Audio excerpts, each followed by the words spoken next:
Son las 4 de la tarde del 7 de mayo de 1972. Merian Pes y Anita Luchesa hacen autostop desde la ciudad de Berkeley hasta la Universidad de Stanford. Un coche se detiene. El hombre que lo conduce se ofrece a llevarlas a su destino. Las dos estudiantes suben al Ford Galaxy. Nunca se las vuelve a ver con vida.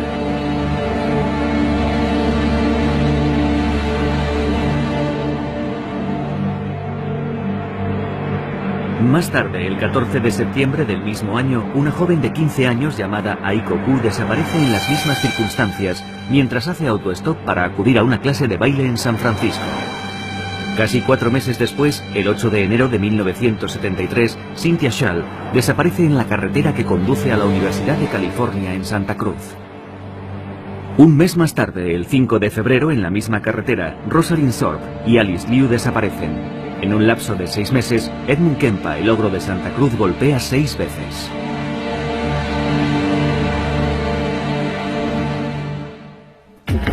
Stefan Bourgois es uno de los especialistas en asesinos en serie más reconocidos mundialmente.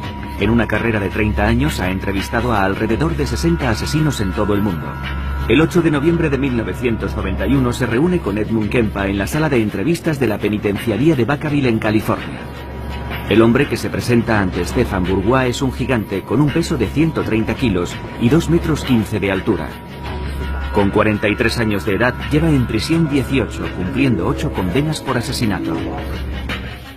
Sobre todo con las primeras 2 chicas que asesiné. Cuando maté a la primera me encontraba en estado de shock. Lo hice todo al revés, considerando que mi objetivo era que no me pillasen. Fui torpe. Cuando metí el cuerpo en el maletero tenía las manos llenas de sangre y me dije, Dios mío, lo he hecho, no me lo puedo creer, lo he hecho. Ahora tengo que matar a la otra. Enseguida se muestra confiado con Stefan y relata despreocupadamente los horrores que cometió, que por desgracia no eran los primeros.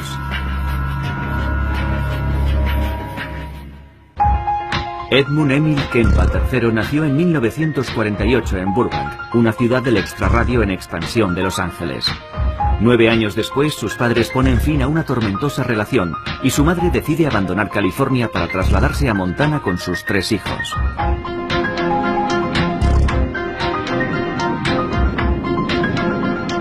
Helena, la capital del estado, es en aquel entonces una pequeña localidad escondida en medio de las montañas. La familia Kempa se muda a una modesta vivienda cerca del lago que linda con la localidad. El joven Ed, que tiene 2 hermanas, es el segundo hijo de la familia. Su experiencia en la casa pronto se convierte en un auténtico calvario.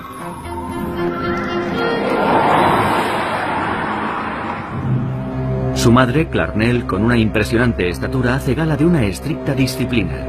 Dirige todo el odio que siente por su exmarido hacia la única presencia masculina en la casa. Las hermanas de Edmund, que también lo maltratan, tienen su propia habitación. Ed debe contentarse con una cama improvisada en el sótano. Mi madre y mis hermanas se iban a dormir arriba, donde yo dormía antes, arriba. Yo tenía que bajar al sótano. Y un niño de 8 años no es capaz de comprender esa diferenciación. ¿Por qué me mandan a mí al sótano? ¿Voy a ir al infierno o voy a ir al cielo? Arriba está el salón y yo tengo que irme abajo con los demonios, los monstruos y los fantasmas que me aterrorizan. Pero ellas no. Harold Cartwright es abogado. Designado por el tribunal durante el juicio de Kempa, fue investigador de la defensa. Él se acordaba de aquella época y me la describió como uno de los peores periodos de su vida. Sus hermanas eran más mayores y se metían con él y todo eso, como suele ocurrir entre hermanos. Nada que fuese más allá. Y su madre era una persona muy verbal. Nunca lo maltrató físicamente, pero en su opinión sí lo hizo verbalmente. La madre del joven Edmund lo humillaba constantemente.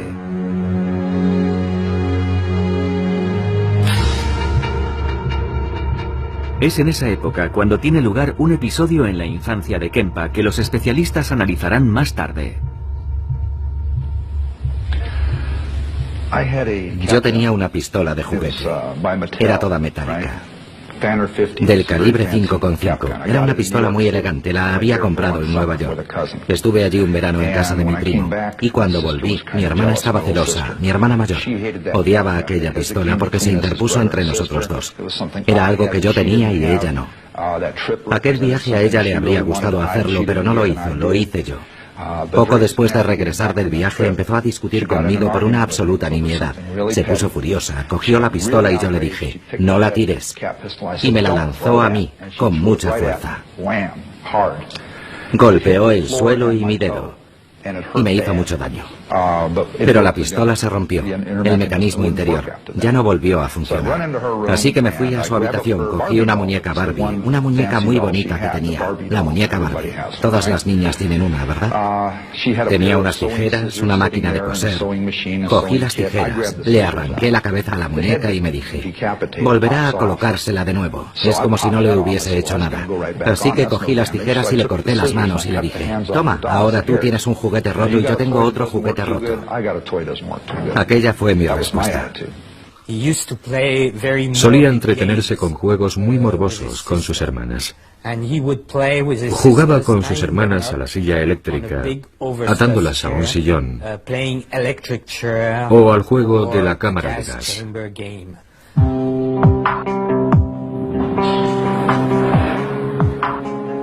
Pasan los meses y los años en Helena, y en la casa familiar el joven Edmund sueña con su padre ausente cuyo recuerdo le persigue. Pese a su aversión hacia los hombres, su madre, Clarnell, vuelve a casarse. Kempa, que no soporta más a su madre, decide escaparse a California. Solo tiene un objetivo en mente, reunirse con su padre. Pero el joven Kempa sufrirá otra decepción. Para empezar, yo no fui allí, me dejaron allí. Me llevaron a casa de mi padre en Los Ángeles a pasar las Navidades. Fuimos a las montañas y me dejaron allí. Tuve roces con mi hermanastro y con mi madrastra. Yo no les interesaba y no me querían. Ellos estaban construyendo una nueva familia y yo estaba desesperado porque nunca había tenido a mi padre a mi lado. Necesitaba su aprobación, su reconocimiento.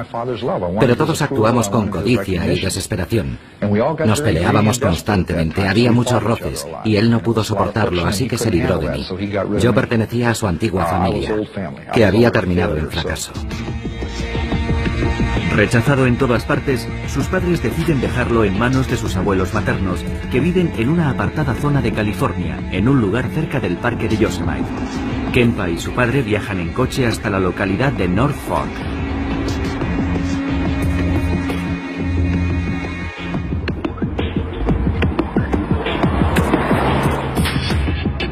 Es en esta casa donde Edmund Kempa permanecerá varios meses y cometerá por primera vez un acto irreparable.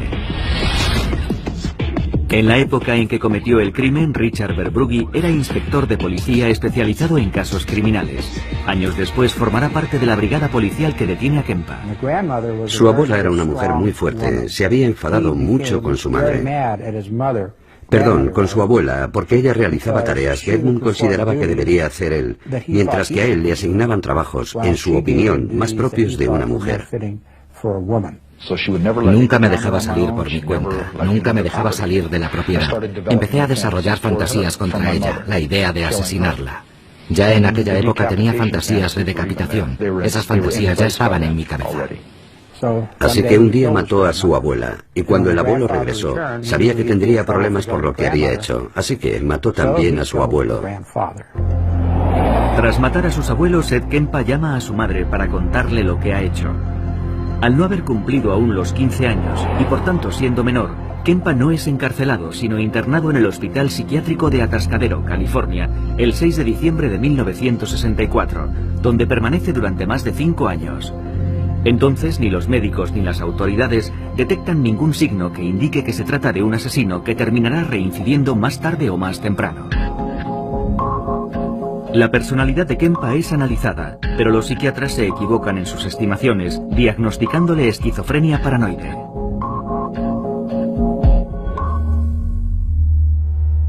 La costa opuesta de los Estados Unidos, Eustis, Florida, una ciudad situada al norte de Orlando. Es 25 de noviembre de 1996.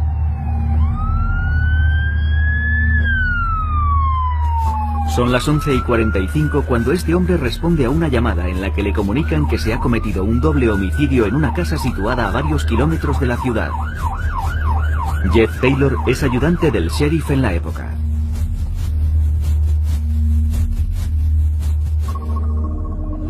Por la línea de comunicación de la oficina del sheriff, la línea 911, recibimos una llamada de emergencia, comunicándonos que una niña había encontrado a sus padres muertos en su vivienda.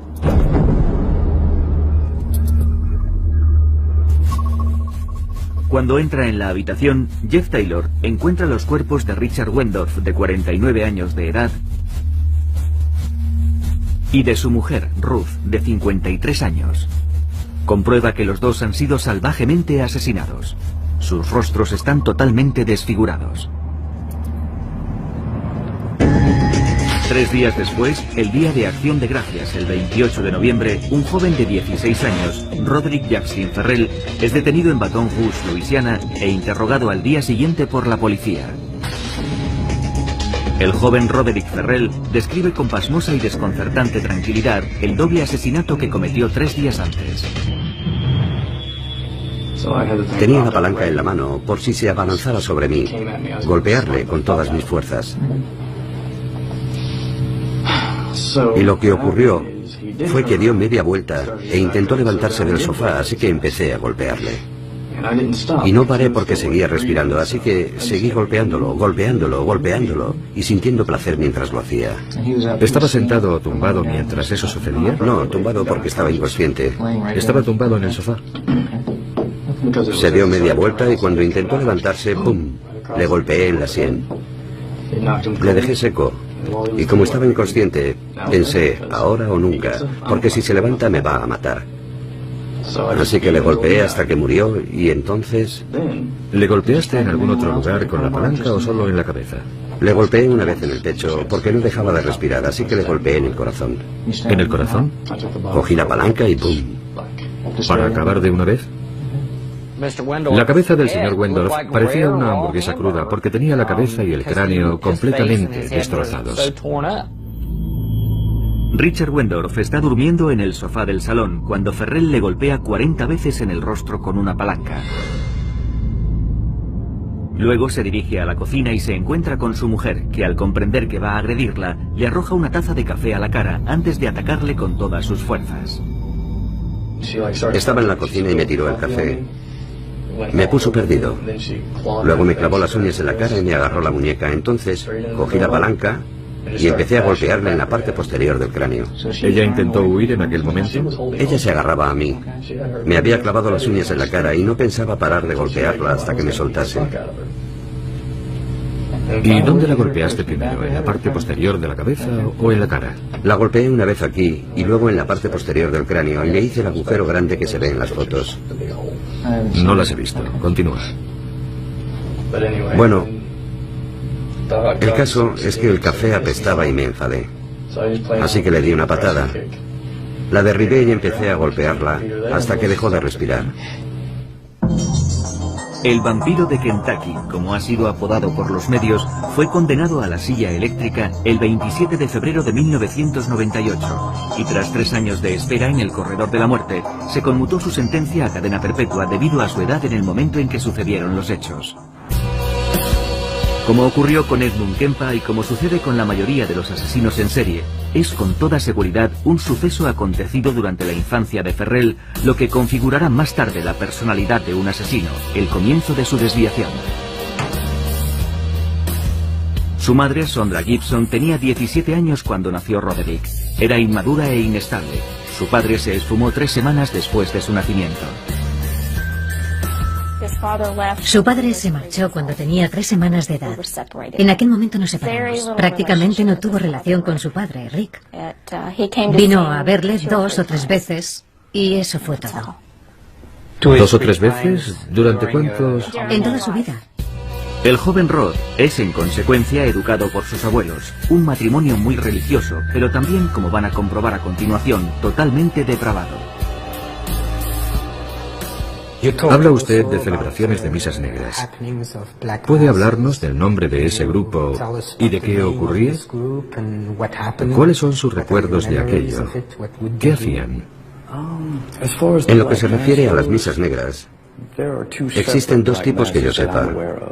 Uno de ellos, por supuesto, pertenece a la iglesia satánica, Anton LaVey, etc. Y el otro es un grupo menos organizado. No tiene un nombre propiamente dicho que se conozca por ahí. Pero las prácticas de ambos cultos son absolutamente diferentes. En mi opinión, la iglesia de Anton LaVey se parece más a los cristianos modernos. No se hacen sacrificios. Es una religión más dogmática que de fe. Mientras que la otra misa negra es más puritana. Cree en las viejas tradiciones, los sacrificios, rituales sangrientos y ese tipo de cosas. ¿Le hicieron participar en aquellos rituales? Participé en un par de ellos, en los que básicamente se celebró lo que ellos llaman el ritual del guardián, al que llevan a los niños o niñas pequeños y les hacen participar en complicados rituales arcanos, o cantos, mantras y cosas por el estilo, así como sacrificios de sangre que representan la concepción que es la sangre de Cristo, etc., con el objeto de educarlos, creándoles un vínculo muy fuerte con el grupo, para que cuando maduren se conviertan en guardianes de ese grupo. Y yo fui al menos a 2 rituales de esos. ¿Y qué edad tenía entonces?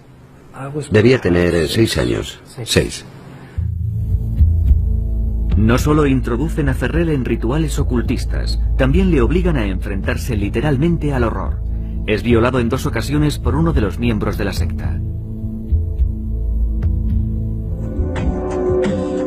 El joven Ferrell pasa su adolescencia entre Eustis, en Florida, y Kentucky, el estado donde nació.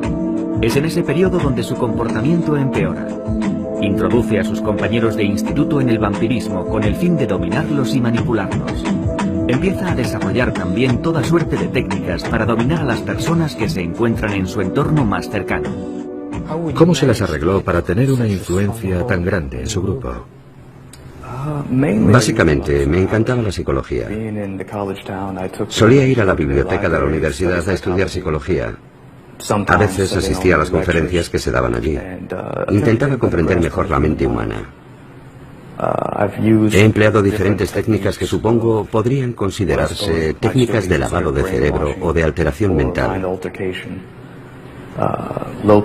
Dietas bajas en proteínas, mantras, depravaciones sensoriales, cosas así. Mi principal objetivo era penetrar en su psique de forma que me viesen como una deidad. Ya nada pudo detener a Ferrell en su búsqueda de la dominación y la violencia hasta el día en que decidió asesinar al matrimonio Wendorf. El doble homicidio que confesó sin recibir ninguna presión durante los 2 interrogatorios llevados a cabo después de su detención los negó 12 años después ante Stefan Bourgois. Yo realmente no recuerdo haber tenido intención de ir a matar a nadie entonces. Solo quería robarle su coche. Y lo que recuerdo actualmente de aquello, la verdad es que está todo bastante difuso en mi memoria, porque han pasado muchos años. Estaba drogado. Durante el juicio quedó demostrado que Roderick Ferrell no se encontraba bajo la influencia de ninguna droga en el momento en que se produjeron los hechos. Hospital Psiquiátrico de Atascadero, California, 1969. Edmund Kempa, que asesinó a sus abuelos a la edad de 15 años y lleva encerrado en este centro más de 5, tiene ahora 21 años. Su estancia no está salpicada por ningún incidente en particular y parece haberse estabilizado. El 30 de junio de 1969 las autoridades deciden dejar a Kempa en libertad condicional. Los psiquiatras, no obstante, han detectado un problema grave en la relación entre Edmund y su madre. Los psiquiatras del hospital recomendaron que el contacto con su madre fuese limitado. No dijeron que no tuviese ningún tipo de contacto, pero sí recomendaron que el contacto fuese mínimo. De modo que sí había algo en su personalidad que revelaba que existía un problema con su madre. 3 meses más tarde, la Autoridad de la Juventud de California, que llevaba su caso, tomó una decisión contraria a la estimación de los psiquiatras que siguieron su tratamiento. Se le envió a vivir con su madre, que había regresado a California para trabajar en la universidad en Santa Cruz. El error tendría consecuencias fatales. Kempa cambiaba constantemente de trabajo y empezó también a frecuentar un bar en Santa Cruz, donde la policía local solía acudir por las noches a relajarse mientras tomaban una copa. Como todos los asesinos en serie, Kempa primero concebirá y posteriormente perfeccionará su modus operandi. En los 3 años que tarda en confeccionarlo, recoge a 300 autoestopistas con su coche entre Santa Cruz y San Francisco. Recogía gente con mi coche, era como un juego, y me di cuenta de que algunas personas no querían subir porque consideraban que no era seguro subir con un hombre joven y solo. Y me sentó mal porque yo no estaba haciendo nada malo. Así que decidí intentar cambiar aquella situación, hacer subir al coche a las personas que no querían y llevarlas a su destino, porque sabía que no iba a hacer nada malo.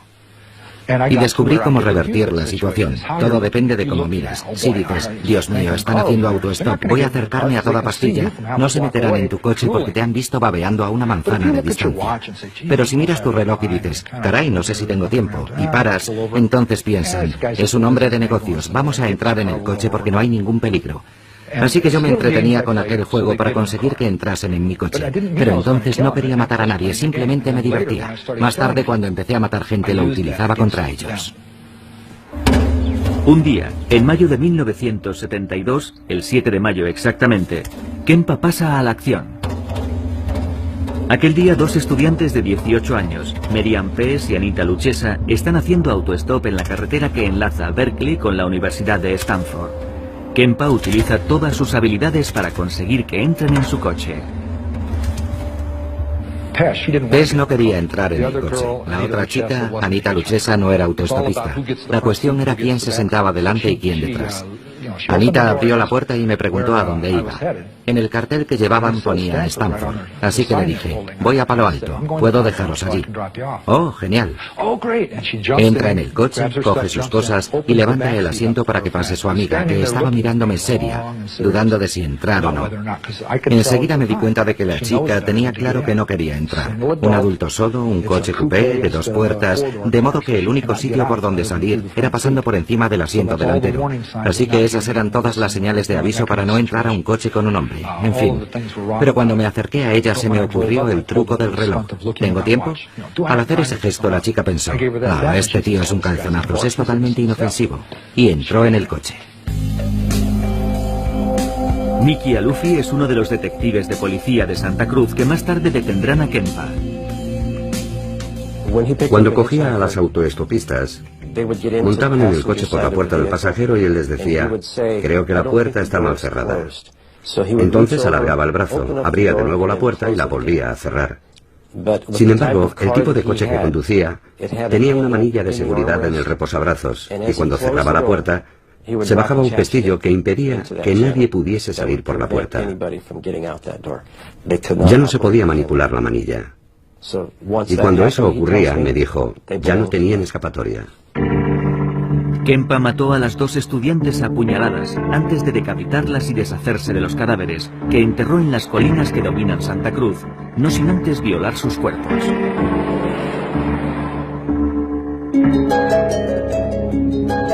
Entre mayo del 72 y febrero del 73, Kempa se dedica a recorrer la carretera que une las ciudades de Santa Cruz y San Francisco. Mata a 4 estudiantes más utilizando el mismo modus operandi. Las recoge mientras hacen autostop, las decapita después de asesinarlas y viola sus cuerpos.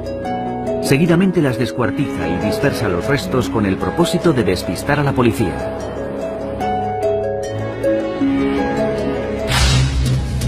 Sin embargo, un mes después pone fin a esta cadena de asesinatos y decide perdonar la vida de 2 chicas jóvenes que recoge en su coche. El viernes siguiente volví a Santa Cruz por la tarde. Estuve bebiendo hasta por la noche y me quedé dormido hasta que llegó mi madre, momento en el que me desperté. Y las últimas palabras que intercambiamos no fueron una discusión. Entré en su dormitorio para hablar con ella. No quiero que se interprete esto como un intento por mi parte de buscar una excusa que justifique su muerte. Lo que quiero decir es que esperaba que ella pudiese decirme algo y acabar con toda aquella mierda.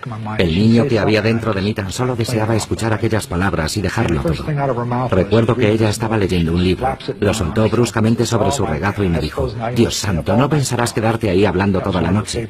Era una de sus frases favoritas cuando yo llegaba tarde con ganas de hablar. Normalmente en circunstancias parecidas yo hubiese dado media vuelta, le hubiese dicho no y me habría marchado. Ella habría sido consciente de que había herido mis sentimientos y al día siguiente nos habríamos hablado otra vez, pero yo sabía que no íbamos a volver a hablar. Regresé a mi cuarto y me eché en la cama sabiendo que no iba a dormir. Permanecí tumbado unas 3 o 4 horas, hasta eso de las 4 o 5 de la mañana. Pasadas las 5, volví empuñando un martillo y le aplasté el cráneo. Y luego la degollé. Después de matar a su madre, Kempa asesinó a la mejor amiga de esta, que trabajaba con ella en la Universidad de Santa Cruz. Luego decide abandonar la ciudad.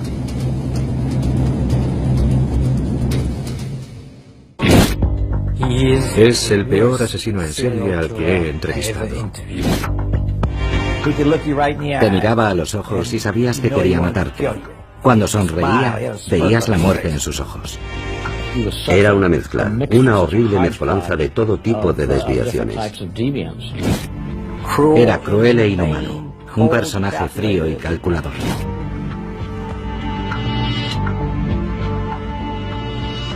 ¿De qué se le acusa?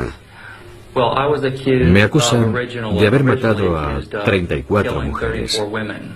Pero nadie ha sido capaz de reunir esos 34 nombres, ni la justicia ni nadie más. Es una acusación falsa. ¿Y de qué le han reconocido culpable? Me han reconocido culpable de la muerte de 2 personas en Fort Pierce, aunque nadie me ha visto nunca en la escena del crimen. Jamás se ha establecido el menor vínculo entre las víctimas y yo, salvo el testimonio de la madre de una de ellas. Gerard Seifa fue condenado a cadena perpetua en 1973 por el asesinato de 2 mujeres jóvenes.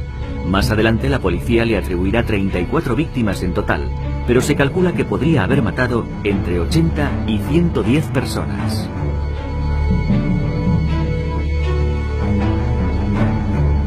En 1972, Robert Crowder ya era sheriff del condado de Martin en Florida.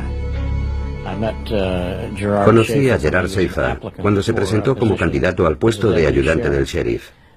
En ese momento era agente de policía en Wilton Manor, Florida, en el condado de Broward. Y buscaba el puesto de ayudante del sheriff en otro condado. En aquella época tenía un aspecto completamente normal, más bien sanote. Cuando hablaba con la gente, se mostraba muy simpático. Incluso poseía un cierto carisma. Sin embargo, pronto nos dimos cuenta de que tras esa fachada se ocultaba algo bien distinto. Seifa se mudó a una casa situada a pocos kilómetros de la oficina del sheriff. Parecía la persona idónea para ocupar el puesto de ayudante del sheriff. Pero justo a los 28 días, Seifa cometió un grave error y fue desenmascarado por su superior. Era un sábado por la mañana y yo estaba cortando el césped. Sonó el teléfono, mi mujer me llamó y fui a cogerlo. Era Seifa. Me dijo: vas a ponerte muy furioso conmigo, he hecho una solemne estupidez. Y yo le respondí: cuéntame qué ha pasado. Me dijo: ayer mientras estaba trabajando vi a 2 chicas, 2 adolescentes haciendo autostop. Me paré a hablar con ellas y traté de impresionarlas diciéndoles lo peligroso que era que unas chicas tan jóvenes estuviesen haciendo autostop, los problemas en los que podían meterse y los percances que podían sucederles. Se echaron a reír y no me tomaron en serio, así que hoy me las he arreglado para encontrarme otra vez con ellas. Quería meterles el miedo en el cuerpo y convencerles del riesgo que corrían si no me hacían caso para evitarles problemas en el futuro. Y le dijo que las había llevado al bosque y que les había dicho que las iba a vender como esclavas. Y que para asustarlas, las había dejado allí un rato, pero que pensaba volver a soltarlas. Pero cuando había vuelto ya se habían marchado, se las habían arreglado para desatarse. Las dos jóvenes en cuestión se llaman Pamela Sue Wells y Nancy Helen Trotter. Ahora ya saben que han escapado de milagro de un asesino pervertido. Después de arrestar a Seifa, Robert Crowder quiso saber con detalle lo ocurrido y ordenó una reconstrucción de los hechos con las dos jóvenes.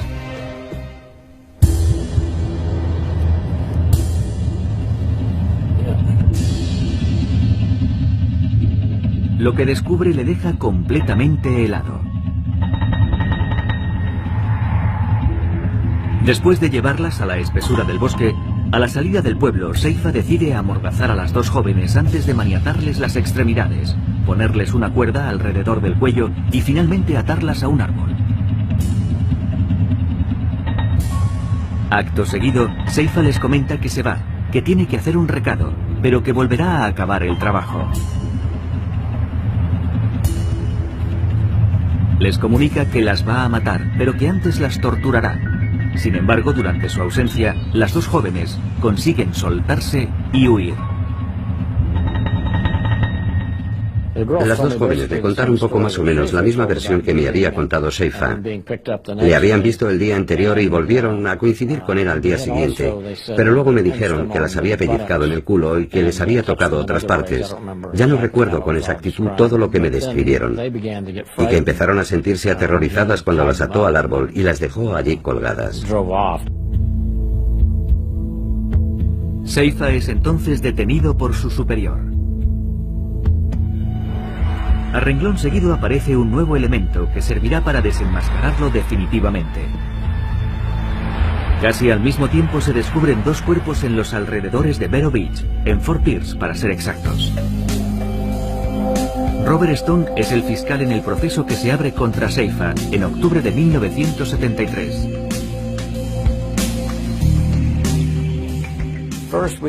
En principio pensamos que tal vez habíamos echado el guante a un asesino, pero entonces ocurrió que un señor mayor que andaba por el bosque recogiendo latas de hojalata, latas de aluminio, encontró por casualidad unos huesos y pensó que podían ser humanos. La policía fue allí, peinó el lugar y encontró los restos de dos personas, dos seres humanos. Encontraron las calaveras y dientes esparcidos. Casi al mismo tiempo, la madre de una chica cuya desaparición se había denunciado en septiembre del 72, se presentó en las oficinas del condado, en el departamento de tráfico, con un número de matrícula que había anotado, intentando averiguar a quién pertenecía. Y resultó que era la de Gerard Seifa, que ya estaba en prisión. Se procede entonces al registro del apartamento de Seifa y lo que los policías encuentran acaba de convencerles de su culpabilidad. Conservaba recuerdos de todas sus víctimas. Encontramos una caja llena de joyas y efectos personales de diferentes jóvenes desaparecidas en el condado de Broward, situado un poco más al sur. Entonces pensamos que probablemente había matado también a esas personas. Durante el registro, aparte de las joyas pertenecientes a sus víctimas, la policía halló fotos que el asesino había hecho antes y después de cometer los asesinatos. Al igual que en el caso de Pamela Wells y Nancy Trotter, Seifa utiliza el mismo modus operandi al secuestrar a Susan Place y a Georgia Yesa. Se lleva a la fuerza a las dos jóvenes hasta el bosque, cerca de las marismas que bordean el océano. Escoge un claro situado en el centro de las marismas, a unos cientos de metros de la carretera y al abrigo de cualquier posible testigo. Y allí las maniata y las ata a unos árboles. Las obligaba a beber alcohol y cuando ya estaban ebrias las fotografiaba. Sentía placer aterrorizándolas. Las suspendía del cabo de una cuerda y las hacía sufrir. Hacía todo lo que podía para humillarlas. Y después de matarlas, violaba sus cuerpos hasta que ya no podía más, porque empezaban a descomponerse. Y entonces las descuartizaba, masturbándose sobre sus restos. Durante el juicio, Seifa evita la pena de muerte, que en aquel entonces había sido suspendida en Florida, y es condenado a cadena perpetua. Más adelante, cuando ya está entre rejas, la justicia establecerá oficialmente su relación con otros 32 asesinatos cometidos en la región, gracias a las pruebas encontradas en su casa.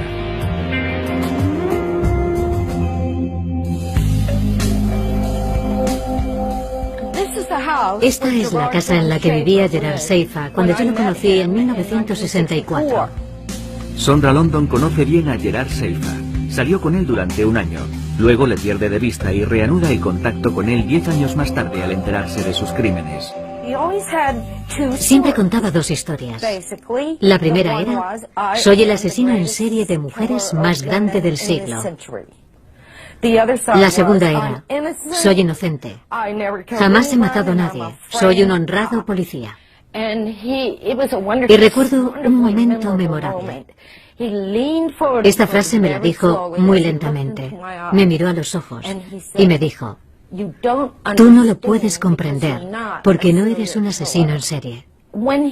Cuando le declararon culpable de los dos asesinatos, Robert Stone estableció su relación con los 34 asesinatos o desapariciones de mujeres hasta entonces sin resolver.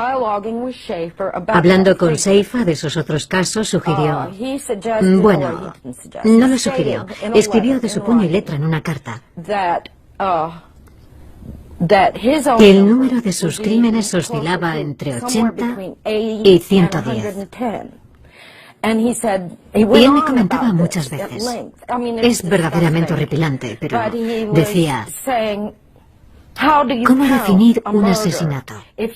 Si tienes a una víctima y ésta se ahoga en su propio vómito, ¿se trata de un asesinato? Si matas a una mujer embarazada, ¿son dos asesinatos o solo uno? Y hacía la cuenta de sus crímenes, basándose en ese tipo de reflexiones.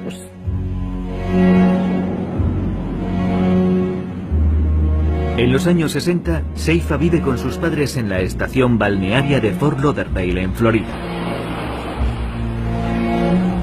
Desciende de una familia católica muy practicante.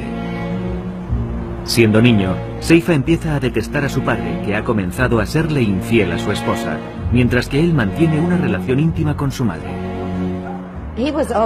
Se le permitía dormir en la cama de su madre, o mejor dicho, durmió en la cama de su madre hasta los 16 años. Cuando Stefan Bourgois le conoce en noviembre de 1991, Gerard Seifa lleva en la cárcel 18 años. Jamás ha confesado oficialmente sus crímenes. Desvelando a veces anécdotas sobre algunas de las desapariciones de mujeres jóvenes, se divierte jugando al ratón y al gato con la justicia cuando intentan arrancarle una confesión. Stefan utiliza entonces un método sinuoso para hacer que hable. Cuando interrogo a Gerard Seifa y él continúa en su postura inamovible reclamando su inocencia, decido adoptar una nueva estrategia que consiste en hacerle hablar de los asesinos en serie que son sus vecinos de celda y especialmente del más célebre de todos ellos, Ted Bundy, que espera ser ejecutado en el corredor de la muerte de Florida. De modo que le hago las preguntas seleccionando aquellos rituales personales y modos operativos de los crímenes de Ted Bundy que yo sé que coinciden con los suyos propios. Y entonces podrán constatar cómo efectivamente Seifa, entre líneas, me confiesa sus crímenes. ¿Reproducía él invariablemente sus crímenes? Bueno, yo no diría invariablemente. Me dijo que había seguido mi caso en las revistas de detectives y que había matado a 2 chicas en Washington para copiar los métodos, por así decirlo, que yo había empleado en los crímenes de Place y Jessup.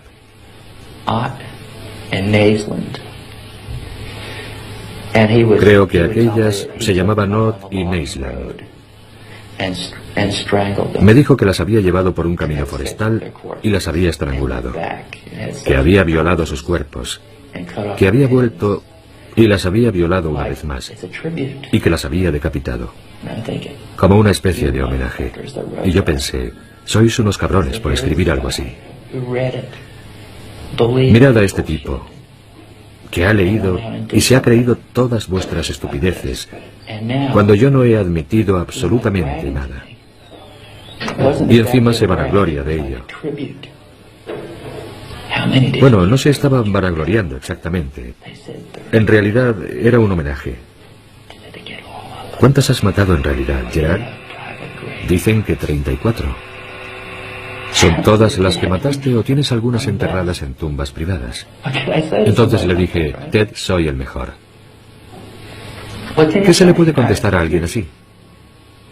¿Qué puedes decirle? No podía darle una respuesta racional. Porque si le decías, Ted, son todo mentiras, él decía, no, no. Lo sé. Y lo sabía. Porque él lo había vivido. Y yo no lo había vivido, excepto por lo que se había escrito de mí. Y él lo había hecho basándose en la información que había leído. Así que se había cargado a 36. Quería ser el mejor. Le obsesionaba que hubiesen dicho que yo había matado a 34. Pero tenía miedo de que hubiesen sido más de las que él sabía. De manera que estaba siempre intentando que yo le sacase de dudas diciendo, no, solo he matado a 34. Pero yo nunca se lo decía. Me había dado cuenta de que estaba completamente obsesionado por la cifra. Y yo, para pincharle, me volvía hacia él y le decía, soy el mejor, Ted. Van a electrocutarte y yo estaré aquí. Y seré el mejor, tal y como dicen. El número 1. El señor Stone tiene razón. El mejor de todos. Y tú no eres nadie. Eso le volvía loco. No es posible, decía. Entonces le enseñaba la portada del Palm Beach Post y le decía, lee esto. Soy una figura de culto. En primera página. De culto. Soy una figura de culto. No es posible. No puede ser. Aquello le corroía. Como todos los asesinos en serie, Gerard Seifa seleccionaba sistemáticamente a víctimas más débiles que él, mujeres jóvenes más fáciles de atrapar. El 3 de diciembre de 1995, Seifa es asesinado por otro recluso que le asesta 40 puñaladas.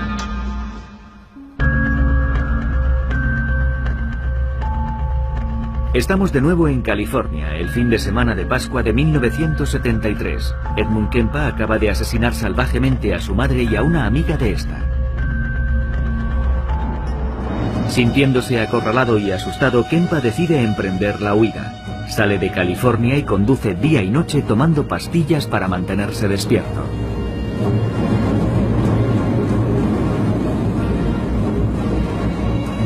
Tres días después llega a Pueblo, una población del estado de Colorado. Agotado por el cansancio, detiene su coche en esta estación de servicio. Y caso rarísimo entre los asesinos en serie, decide entregarse. Intenta ponerse en contacto por teléfono con un conocido suyo de la policía de Santa Cruz para confesarle sus crímenes. Recibí la llamada hacia las 5 de la mañana. Me dijo que el señor Kempa había decidido entregarse y que llamaba desde una cabina situada en Pueblo, Colorado. Admitía haber matado a su madre y a otra mujer, además de todos los homicidios que estábamos investigando. Mickey Alufi y Richard Verbrugge viajan entonces a Pueblo para hacerse cargo de Kempa. Su declaración fue muy completa, muy pormenorizada. Lo confesó todo, se acordaba de todo. Sin embargo, no profundizamos demasiado en ese primer interrogatorio. Tan solo pretendíamos averiguar las personas que admitía haber matado, y eso es lo que hicimos básicamente. Nos habló de las distintas chicas a las que había matado, de la muerte de su madre y de la mejor amiga de esta. Kempa se muestra muy cooperativo, y durante todo el viaje de vuelta, que dura 3 días, no deja de hablar. De vuelta en Santa Cruz, acepta incluso enseñar a los investigadores el lugar donde ha escondido los cuerpos de sus víctimas. Kempa se muestra igual de colaborador durante su proceso, que se inicia el 25 de octubre de 1973, siendo extremadamente prolífico incluso en los detalles más duros, sin que su voz transmita la más mínima emoción. Edmund Emil Kempa se mostró muy colaborador con la policía respecto a sus crímenes, y fue uno de los primeros casos en los que un asesino reincidente fue sometido a estudio por parte del FBI con objeto de poner a punto técnicas de perfil que permitiesen detectar a ese tipo de criminales en los Estados Unidos. Pero después de 35 años pasados entre rejas, una pregunta permanece en el aire, válida para todos los otros casos de asesinos en serie. ¿Ed Kempa podría volver a matar? Cuando alguien ha hecho el tipo de cosas que Ed Kempa hizo a personas inocentes, personas a las que no conocía, a las que no había visto jamás, simplemente extraños que se cruzaron en su vida, no se puede dejar que una persona así salga de la cárcel. Porque no se puede en absoluto correr el riesgo de que lo que se produjo una vez pueda volver a suceder. Así que no. Yo no quiero volver a ver a Kempa en la sociedad pese a haber participado en su defensa. Un día se presentará ante la comisión de valoración y dirá: sí, pienso que estoy preparado para la libertad condicional. Yo rezo para que nadie se la conceda.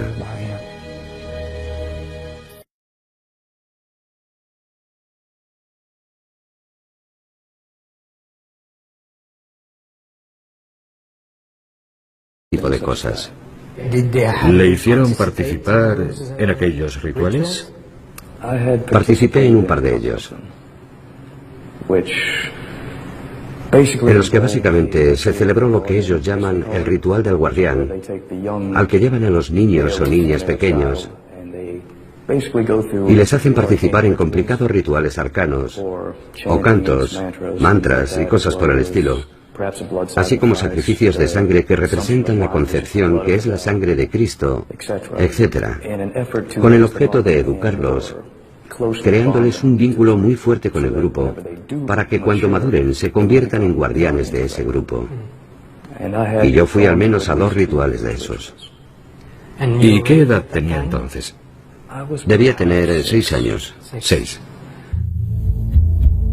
No solo introducen a Ferrell en rituales ocultistas, también le obligan a enfrentarse literalmente al horror. Es violado en 2 ocasiones por uno de los miembros de la secta.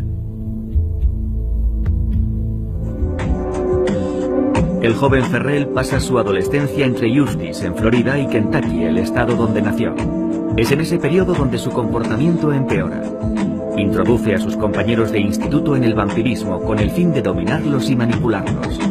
Empieza a desarrollar también toda suerte de técnicas para dominar a las personas que se encuentran en su entorno más cercano. ¿Cómo se las arregló para tener una influencia tan grande en su grupo? Básicamente, me encantaba la psicología. Solía ir a la biblioteca de la universidad a estudiar psicología. A veces asistía a las conferencias que se daban allí. Intentaba comprender mejor la mente humana. He empleado diferentes técnicas que supongo podrían considerarse técnicas de lavado de cerebro o de alteración mental. Dietas bajas en proteínas, mantras, depravaciones sensoriales, cosas así. Mi principal objetivo era penetrar en su psique de forma que me viesen como una deidad. Ya nada pudo detener a Ferrell en su búsqueda de la dominación y la violencia hasta el día en que decidió asesinar al matrimonio Wendorf. El doble homicidio que confesó sin recibir ninguna presión durante los 2 interrogatorios llevados a cabo después de su detención los negó 12 años después ante Stefan Bourgois. Yo realmente no recuerdo haber tenido intención de ir a matar a nadie entonces. Solo quería robarle su coche. Y lo que recuerdo actualmente de aquello, la verdad es que está todo bastante difuso en mi memoria, porque han pasado muchos años. Estaba drogado. Durante el juicio quedó demostrado que Roderick Ferrell no se encontraba bajo la influencia de ninguna droga en el momento en que se produjeron los hechos. Hospital Psiquiátrico de Atascadero, California, 1969. Edmund Kempa, que asesinó a sus abuelos a la edad de 15 años y lleva encerrado en este centro más de 5, tiene ahora 21 años. Su estancia no está salpicada por ningún incidente en particular y parece haberse estabilizado. El 30 de junio de 1969 las autoridades deciden dejar a Kempa en libertad condicional. Los psiquiatras, no obstante, han detectado un problema grave en la relación entre Edmund y su madre. Los psiquiatras del hospital recomendaron que el contacto con su madre fuese limitado. No dijeron que no tuviese ningún tipo de contacto, pero sí recomendaron que el contacto fuese mínimo. De modo que sí había algo en su personalidad que revelaba que existía un problema con su madre. 3 meses más tarde, la Autoridad de la Juventud de California, que llevaba su caso, tomó una decisión contraria a la estimación de los psiquiatras que siguieron su tratamiento. Se le envió a vivir con su madre, que había regresado a California para trabajar en la universidad en Santa Cruz. El error tendría consecuencias fatales. Kempa cambiaba constantemente de trabajo y empezó también a frecuentar un bar en Santa Cruz, donde la policía local solía acudir por las noches a relajarse mientras tomaban una copa. Como todos los asesinos en serie, Kempa primero concebirá y posteriormente perfeccionará su modus operandi. En los 3 años que tarda en confeccionarlo, recoge a 300 autoestopistas con su coche entre Santa Cruz y San Francisco. Recogía gente con mi coche, era como un juego, y me di cuenta de que algunas personas no querían subir porque consideraban que no era seguro subir con un hombre joven y solo. Y me sentó mal porque yo no estaba haciendo nada malo. Así que decidí intentar cambiar aquella situación, hacer subir al coche a las personas que no querían y llevarlas a su destino, porque sabía que no iba a hacer nada malo. Y descubrí cómo revertir la situación. Todo depende de cómo miras. Si dices, Dios mío, están haciendo autostop, voy a acercarme a toda pastilla, no se meterán en tu coche porque te han visto babeando a una manzana de distancia. Pero si miras tu reloj y dices, caray, no sé si tengo tiempo, y paras, entonces piensan, es un hombre de negocios, vamos a entrar en el coche porque no hay ningún peligro. Así que yo me entretenía con aquel juego para conseguir que entrasen en mi coche. Pero entonces no quería matar a nadie, simplemente me divertía. Más tarde, cuando empecé a matar gente, lo utilizaba contra ellos. Un día, en mayo de 1972, el 7 de mayo exactamente, Kempa pasa a la acción. Aquel día 2 estudiantes de 18 años, Merian Pes y Anita Luchesa, están haciendo autostop en la carretera que enlaza Berkeley con la Universidad de Stanford. Kempa utiliza todas sus habilidades para conseguir que entren en su coche. Tess no quería entrar en el coche. La otra chica, Anita Luchesa, no era autoestopista.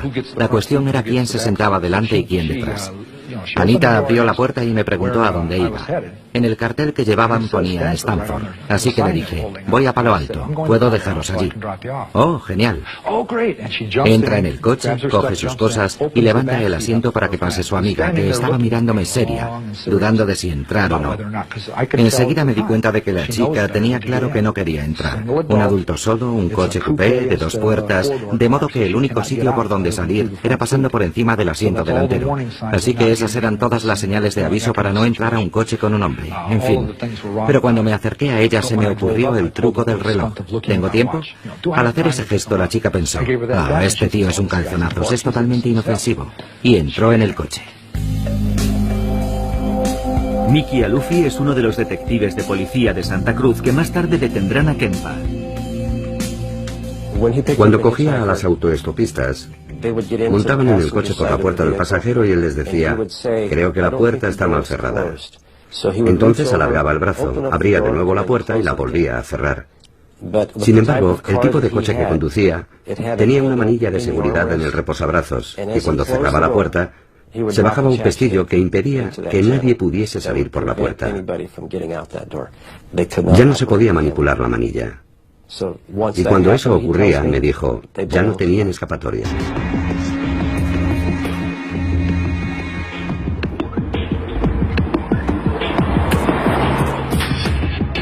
Es en esta casa donde Edmund Kempa permanecerá varios meses y cometerá por primera vez un acto irreparable.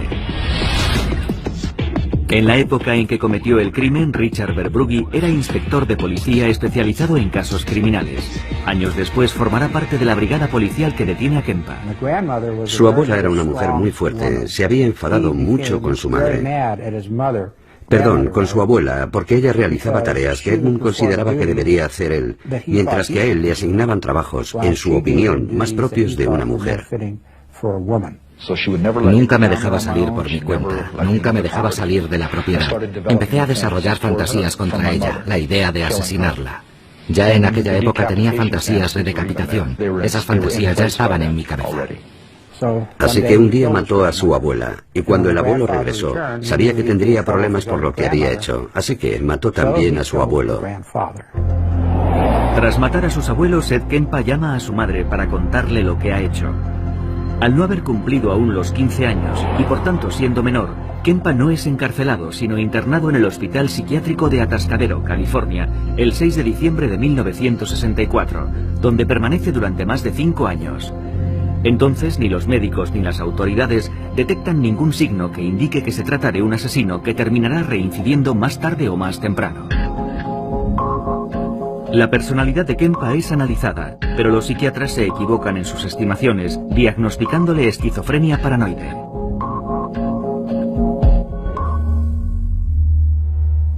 La costa opuesta de los Estados Unidos, Eustis, Florida, una ciudad situada al norte de Orlando. Es 25 de noviembre de 1996.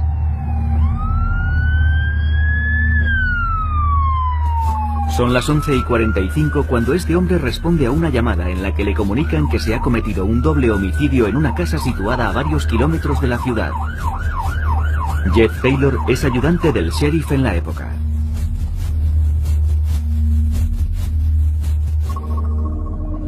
Por la línea de comunicación de la oficina del sheriff, la línea 911, recibimos una llamada de emergencia, comunicándonos que una niña había encontrado a sus padres muertos en su vivienda.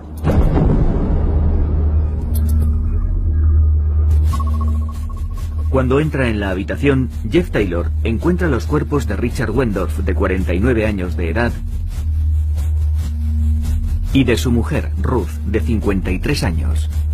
Comprueba que los dos han sido salvajemente asesinados. Sus rostros están totalmente desfigurados.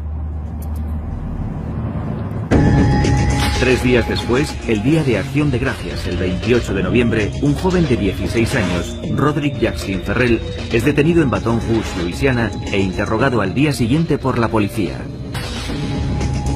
El joven Roderick Ferrell describe con pasmosa y desconcertante tranquilidad el doble asesinato que cometió 3 días antes. Tenía la palanca en la mano por si se abalanzaba sobre mí, golpearle con todas mis fuerzas. Y lo que ocurrió fue que dio media vuelta e intentó levantarse del sofá, así que empecé a golpearle. Y no paré porque seguía respirando, así que seguí golpeándolo, y sintiendo placer mientras lo hacía. ¿Estaba sentado o tumbado mientras eso sucedía? No, tumbado porque estaba inconsciente. Estaba tumbado en el sofá. Se dio media vuelta y cuando intentó levantarse, ¡pum!, le golpeé en la sien. Le dejé seco. Y como estaba inconsciente, pensé, ahora o nunca, porque si se levanta me va a matar. Así que le golpeé hasta que murió y entonces... ¿Le golpeaste en algún otro lugar con la palanca o solo en la cabeza? Le golpeé una vez en el pecho porque no dejaba de respirar, así que le golpeé en el corazón. ¿En el corazón? Cogí la palanca y ¡pum! ¿Para acabar de una vez? La cabeza del señor Wendorf parecía una hamburguesa cruda porque tenía la cabeza y el cráneo completamente destrozados. Richard Wendorf está durmiendo en el sofá del salón cuando Ferrell le golpea 40 veces en el rostro con una palanca. Luego se dirige a la cocina y se encuentra con su mujer, que al comprender que va a agredirla, le arroja una taza de café a la cara antes de atacarle con todas sus fuerzas. Estaba en la cocina y me tiró el café. Me puso perdido. Luego me clavó las uñas en la cara y me agarró la muñeca. Entonces cogí la palanca y empecé a golpearla en la parte posterior del cráneo. ¿Ella intentó huir en aquel momento? Ella se agarraba a mí. Me había clavado las uñas en la cara y no pensaba parar de golpearla hasta que me soltase. ¿Y dónde la golpeaste primero? ¿En la parte posterior de la cabeza o en la cara? La golpeé una vez aquí y luego en la parte posterior del cráneo y le hice el agujero grande que se ve en las fotos. No las he visto. Continúa. Bueno, el caso es que el café apestaba y me enfadé. Así que le di una patada. La derribé y empecé a golpearla hasta que dejó de respirar. El vampiro de Kentucky, como ha sido apodado por los medios, fue condenado a la silla eléctrica el 27 de febrero de 1998 y tras 3 años de espera en el corredor de la muerte, se conmutó su sentencia a cadena perpetua debido a su edad en el momento en que sucedieron los hechos. Como ocurrió con Edmund Kempa y como sucede con la mayoría de los asesinos en serie, es con toda seguridad un suceso acontecido durante la infancia de Ferrell lo que configurará más tarde la personalidad de un asesino, el comienzo de su desviación. Su madre, Sondra Gibson, tenía 17 años cuando nació Roderick. Era inmadura e inestable. Su padre se esfumó 3 semanas después de su nacimiento. Su padre se marchó cuando tenía 3 semanas de edad. En aquel momento nos separamos. Prácticamente no tuvo relación con su padre, Rick. Vino a verle 2 o 3 veces y eso fue todo. 2 o 3 veces? ¿Durante cuántos? En toda su vida. El joven Rod es, en consecuencia, educado por sus abuelos. Un matrimonio muy religioso, pero también, como van a comprobar a continuación, totalmente depravado. Habla usted de celebraciones de misas negras. ¿Puede hablarnos del nombre de ese grupo y de qué ocurría? ¿Cuáles son sus recuerdos de aquello? ¿Qué hacían? En lo que se refiere a las misas negras, existen 2 tipos que yo sepa. Uno de ellos, por supuesto, pertenece a la iglesia satánica, Anton LaVey, etc. Y el otro es un grupo menos organizado. No tiene un nombre propiamente dicho que se conozca por ahí. Pero las prácticas de ambos cultos son absolutamente diferentes. En mi opinión, la iglesia de Anton LaVey se parece más a los cristianos modernos. No se hacen sacrificios. Es una religión más dogmática que de fe. Mientras que la otra misa negra es más puritana. Cree en las viejas tradiciones, los sacrificios, rituales sangrientos y ese tipo con exactitud todo lo que me describieron. Y que empezaron a sentirse aterrorizadas cuando las ató al árbol y las dejó allí colgadas. Seifa es entonces detenido por su superior. A renglón seguido aparece un nuevo elemento que servirá para desenmascararlo definitivamente. Casi al mismo tiempo se descubren 2 cuerpos en los alrededores de Vero Beach, en Fort Pierce para ser exactos. Robert Stone es el fiscal en el proceso que se abre contra Seifa en octubre de 1973.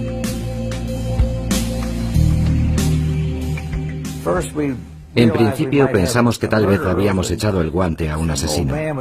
Pero entonces ocurrió que un señor mayor que andaba por el bosque recogiendo latas de hojalata, latas de aluminio, encontró por casualidad unos huesos y pensó que podían ser humanos. La policía fue allí, peinó el lugar y encontró los restos de 2 personas, 2 seres humanos. Encontraron las calaveras y dientes esparcidos. Casi al mismo tiempo, la madre de una chica cuya desaparición se había denunciado en septiembre del 72 se presentó en las oficinas del condado, en el departamento de tráfico, con un número de matrícula que había anotado, intentando averiguar a quién pertenecía. Y resultó que era la de Gerard Seifa, que ya estaba en prisión. Se procede entonces al registro del apartamento de Seifa y lo que los policías encuentran acaba de convencerles de su culpabilidad. Conservaba recuerdos de todas sus víctimas. Encontramos una caja llena de joyas y efectos personales de diferentes jóvenes desaparecidas en el condado de Broward, situado un poco más al sur. Entonces pensamos que probablemente había matado también a esas personas. Durante el registro, aparte de las joyas pertenecientes a sus víctimas, la policía halló fotos que el asesino había hecho antes y después de cometer los asesinatos. Al igual que en el caso de Pamela Wells y Nancy Trotter, Seifa utiliza el mismo modus operandi al secuestrar a Susan Place y a Georgia Jessar. Se lleva a la fuerza a las 2 jóvenes hasta el bosque, cerca de las marismas que bordean el océano. Escoge un claro situado en el centro de las marismas, a unos cientos de metros de la carretera y al abrigo de cualquier posible testigo. Y allí las maniata y las ata a unos árboles. Las obligaba a beber alcohol y cuando ya estaban ebrias las fotografiaba. Sentía placer aterrorizándolas. Las suspendía del cabo de una cuerda y las hacía sufrir. Hacía todo lo que podía para humillarlas. Y después de matarlas, violaba sus cuerpos hasta que ya no podía más, porque empezaban a descomponerse. Y entonces las descuartizaba, masturbándose sobre sus restos. Durante el juicio, Seifa evita la pena de muerte, que en aquel entonces había sido suspendida en Florida, y es condenado a cadena perpetua. Más adelante, cuando ya está entre rejas, la justicia establecerá oficialmente su relación con otros 32 asesinatos cometidos en la región, gracias a las pruebas encontradas en su casa.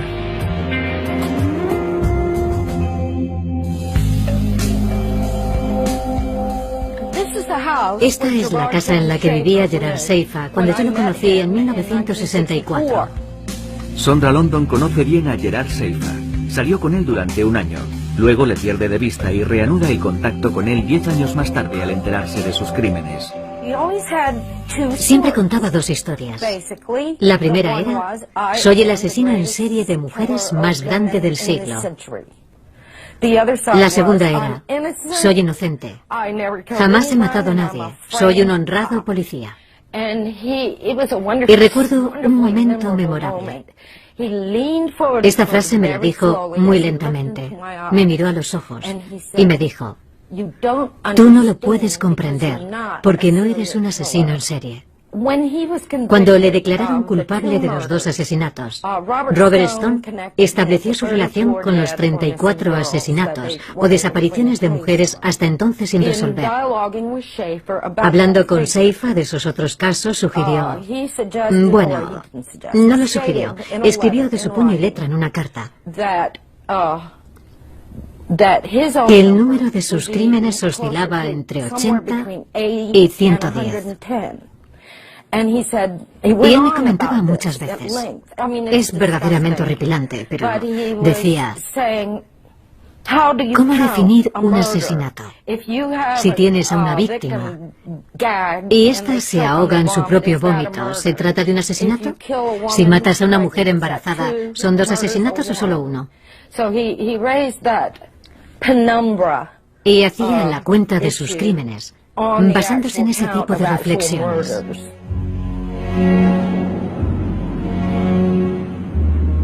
En los años 60, Seifa vive con sus padres en la estación balnearia de Fort Lauderdale, en Florida.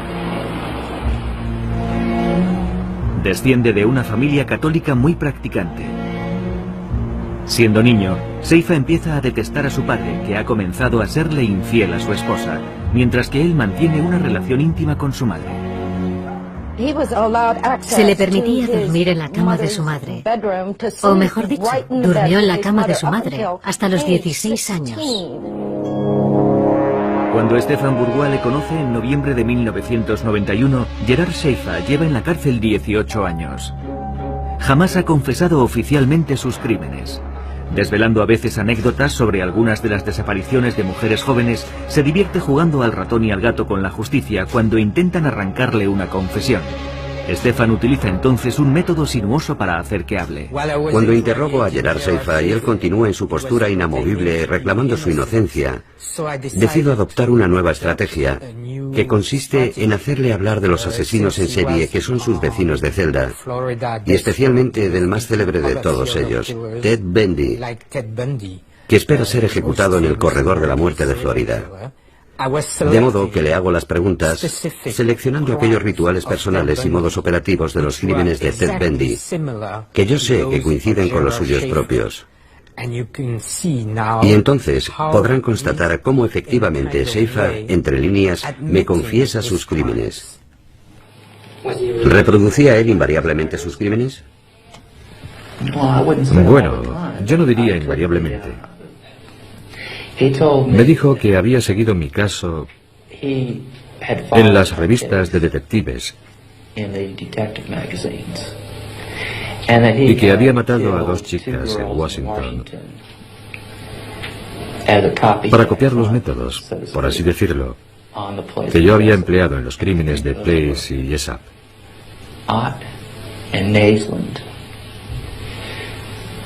Creo que Kempa mató a las dos estudiantes a puñaladas antes de decapitarlas y deshacerse de los cadáveres, que enterró en las colinas que dominan Santa Cruz, no sin antes violar sus cuerpos.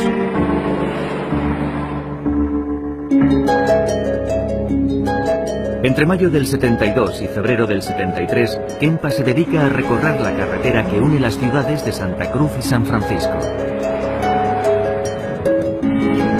Mata a 4 estudiantes más utilizando el mismo modus operandi. Las recoge mientras hacen autostop, las decapita después de asesinarlas y viola sus cuerpos. Seguidamente las descuartiza y dispersa los restos con el propósito de despistar a la policía.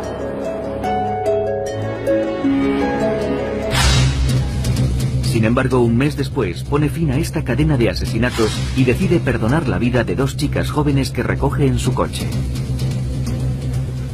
El viernes siguiente volví a Santa Cruz por la tarde. Estuve bebiendo hasta por la noche y me quedé dormido hasta que llegó mi madre, momento en el que me desperté. Y las últimas palabras que intercambiamos no fueron una discusión. Entré en su dormitorio para hablar con ella. No quiero que se interprete esto como un intento por mi parte de buscar una excusa que justifique su muerte.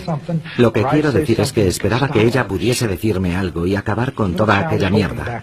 El niño que había dentro de mí tan solo deseaba escuchar aquellas palabras y dejarlo todo. Recuerdo que ella estaba leyendo un libro. Lo soltó bruscamente sobre su regazo y me dijo: «Dios santo, no pensarás quedarte ahí hablando toda la noche». Era una de sus frases favoritas cuando yo llegaba tarde con ganas de hablar. Normalmente en circunstancias parecidas yo hubiese dado media vuelta, le hubiese dicho no y me habría marchado. Ella habría sido consciente de que había herido mis sentimientos y al día siguiente nos habríamos hablado otra vez, pero yo sabía que no íbamos a volver a hablar. Regresé a mi cuarto y me eché en la cama sabiendo que no iba a dormir. Permanecí tumbado unas 3 o 4 horas, hasta eso de las 4 o 5 de la mañana. Pasadas las 5, volví empuñando un martillo y le aplasté el cráneo. Y luego la degollé. Después de matar a su madre, Kempa asesinó a la mejor amiga de esta, que trabajaba con ella en la Universidad de Santa Cruz. Luego decide abandonar la ciudad.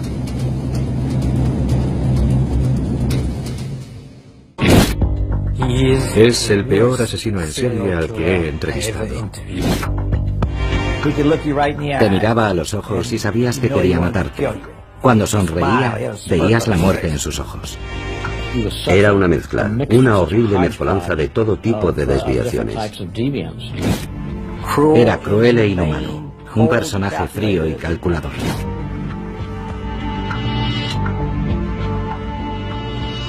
¿De qué se le acusa? Me acusan de haber matado a 34 mujeres. Pero nadie ha sido capaz de reunir esos 34 nombres, ni la justicia ni nadie más. Es una acusación falsa. ¿Y de qué le han reconocido culpable? Me han reconocido culpable de la muerte de 2 personas en Fort Pierce, aunque nadie me ha visto nunca en la escena del crimen. Jamás se ha establecido el menor vínculo entre las víctimas y yo, salvo el testimonio de la madre de una de ellas. Gerard Seifa fue condenado a cadena perpetua en 1973 por el asesinato de 2 mujeres jóvenes. Más adelante la policía le atribuirá 34 víctimas en total, pero se calcula que podría haber matado entre 80 y 110 personas.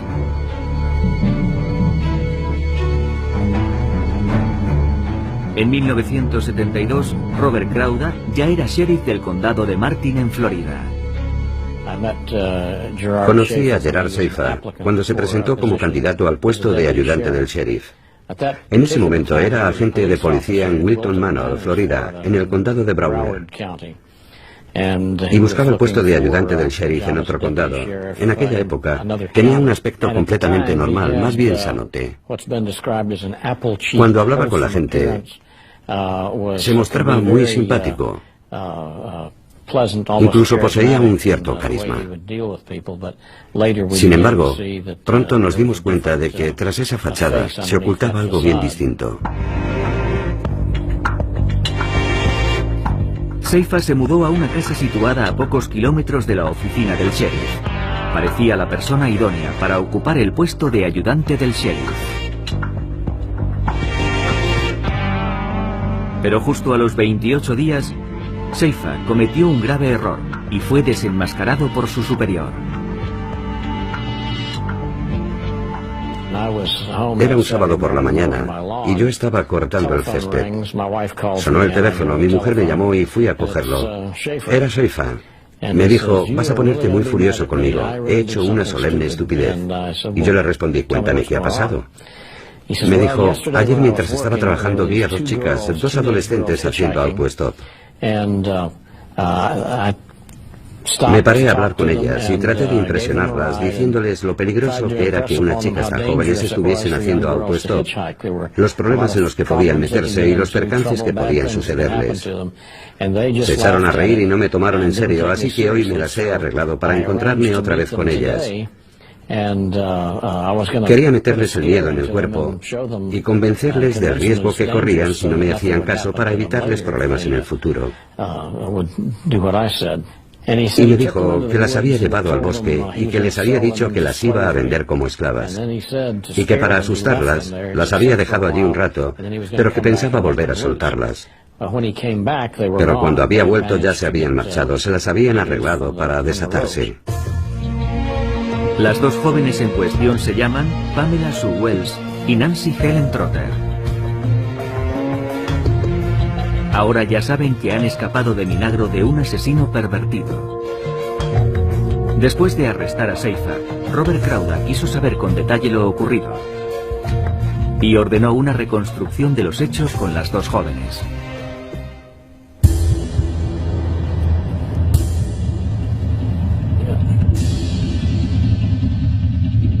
Lo que descubre le deja completamente helado.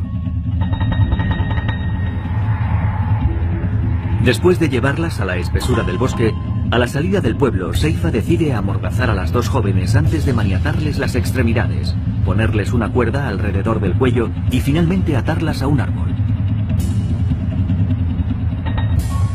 Acto seguido, Seifa les comenta que se va, que tiene que hacer un recado, pero que volverá a acabar el trabajo. Les comunica que las va a matar, pero que antes las torturará. Sin embargo, durante su ausencia, las dos jóvenes consiguen soltarse y huir. Las dos jóvenes me contaron un poco más o menos la misma versión que me había contado Seifa.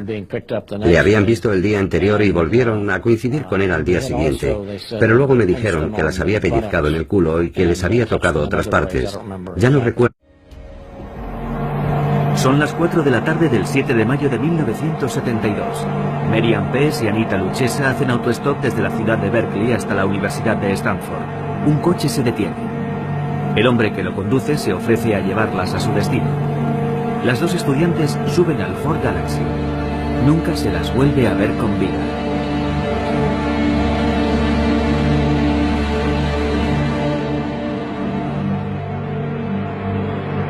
Más tarde, el 14 de septiembre del mismo año, una joven de 15 años llamada Aiko Koo desaparece en las mismas circunstancias mientras hace autostop para acudir a una clase de baile en San Francisco.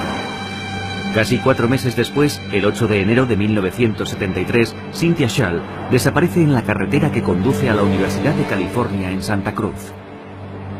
Un mes más tarde, el 5 de febrero, en la misma carretera, Rosalind Thorpe y Alice Liu desaparecen. En un lapso de 6 meses, Edmund Kempa, el ogro de Santa Cruz, golpea 6 veces.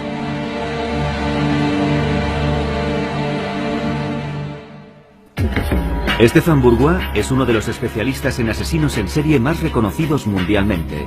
En una carrera de 30 años ha entrevistado a alrededor de 60 asesinos en todo el mundo. El 8 de noviembre de 1991 se reúne con Edmund Kempa en la sala de entrevistas de la penitenciaría de Vacaville en California. El hombre que se presenta ante Stéphane Bourgois es un gigante con un peso de 130 kilos y 2,15 metros de altura. Con 43 años de edad, lleva en prisión 18, cumpliendo 8 condenas por asesinato. Sobre todo con las primeras 2 chicas que asesiné. Cuando maté a la primera me encontraba en estado de shock. Lo hice todo al revés, considerando que mi objetivo era que no me pillasen. Fui torpe. Cuando metí el cuerpo en el maletero tenía las manos llenas de sangre y me dije, Dios mío, lo he hecho, no me lo puedo creer, lo he hecho. Ahora tengo que matar a la otra. Enseguida se muestra confiado con Stefan y relata despreocupadamente los horrores que cometió, que por desgracia no eran los primeros. Edmund Emil Kempa III nació en 1948 en Burbank, una ciudad del extrarradio en expansión de Los Ángeles. 9 años después, sus padres ponen fin a una tormentosa relación y su madre decide abandonar California para trasladarse a Montana con sus 3 hijos.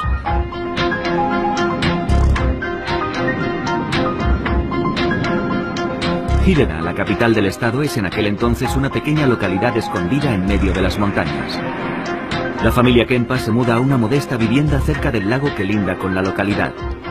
El joven Ed, que tiene 2 hermanas, es el segundo hijo de la familia. Su experiencia en la casa pronto se convierte en un auténtico calvario.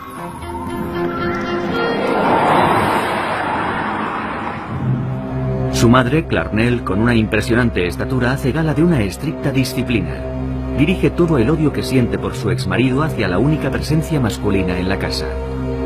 Las hermanas de Edmund, que también lo maltratan, tienen su propia habitación. Ed debe contentarse con una cama improvisada en el sótano. Mi madre y mis hermanas se iban a dormir arriba, donde yo dormía antes, arriba. Yo tenía que bajar al sótano. Y un niño de 8 años no es capaz de comprender esa diferenciación. ¿Por qué me mandan a mí al sótano? ¿Voy a ir al infierno o voy a ir al cielo? Arriba está el salón y yo tengo que irme abajo con los demonios, los monstruos y los fantasmas que me aterrorizan. Pero ellas no. Harold Cartwright es abogado. Designado por el tribunal durante el juicio de Kempa, fue investigador de la defensa. Él se acordaba de aquella época y me la describió como uno de los peores periodos de su vida. Sus hermanas eran más mayores y se metían con él y todo eso, como suele ocurrir entre hermanos. Nada que fuese más allá. Y su madre era una persona muy verbal. Nunca lo maltrató físicamente, pero en su opinión sí lo hizo verbalmente. La madre del joven Edmund lo humillaba constantemente.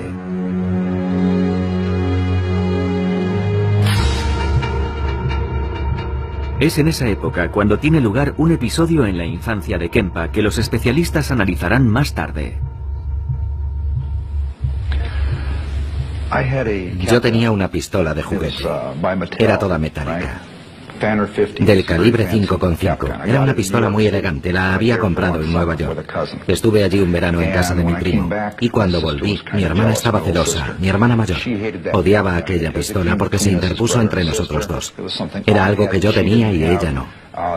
Aquel viaje a ella le habría gustado hacerlo, pero no lo hizo, lo hice yo. Poco después de regresar del viaje empezó a discutir conmigo por una absoluta nimiedad. Se puso furiosa, cogió la pistola y yo le dije, no la tires. Y me la lanzó a mí, con mucha fuerza. Golpeó el suelo y mi dedo. Y me hizo mucho daño. Pero la pistola se rompió, el mecanismo interior. Ya no volvió a funcionar. Así que me fui a su habitación, cogí una muñeca Barbie, una muñeca muy bonita que tenía, la muñeca Barbie. Todas las niñas tienen una, ¿verdad? Tenía unas tijeras, una máquina de coser. Cogí las tijeras, le arranqué la cabeza a la muñeca y me dije, volverá a colocársela de nuevo. Es como si no le hubiese hecho nada. Así que cogí las tijeras y le corté las manos y le dije, toma, ahora tú tienes un juguete roto y yo tengo otro juguete roto. Aquella fue mi respuesta. Solía entretenerse con juegos muy morbosos con sus hermanas. Jugaba con sus hermanas a la silla eléctrica, atándolas a un sillón, o al juego de la cámara de gas.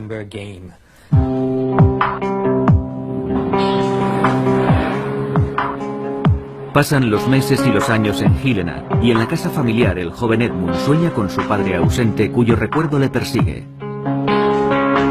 Pese a su aversión hacia los hombres, su madre, Clarnell, vuelve a casarse. Kempa, que no soporta más a su madre, decide escaparse a California. Solo tiene un objetivo en mente, reunirse con su padre. Pero el joven Kempa sufrirá otra decepción. Para empezar, yo no fui allí, me dejaron allí. Me llevaron a casa de mi padre en Los Ángeles a pasar las Navidades. Fuimos a las montañas y me dejaron allí. Tuve roces con mi hermanastro y con mi madrastra. Yo no les interesaba y no me querían. Ellos estaban construyendo una nueva familia y yo estaba desesperado porque nunca había tenido a mi padre a mi lado. Necesitaba su aprobación, su reconocimiento. Pero todos actuamos con codicia y desesperación. Nos peleábamos constantemente, había muchos roces, y él no pudo soportarlo, así que se libró de mí. Yo pertenecía a su antigua familia, que había terminado en fracaso. Rechazado en todas partes, sus padres deciden dejarlo en manos de sus abuelos maternos, que viven en una apartada zona de California, en un lugar cerca del parque de Yosemite. Kempa y su padre viajan en coche hasta la localidad de North Fork.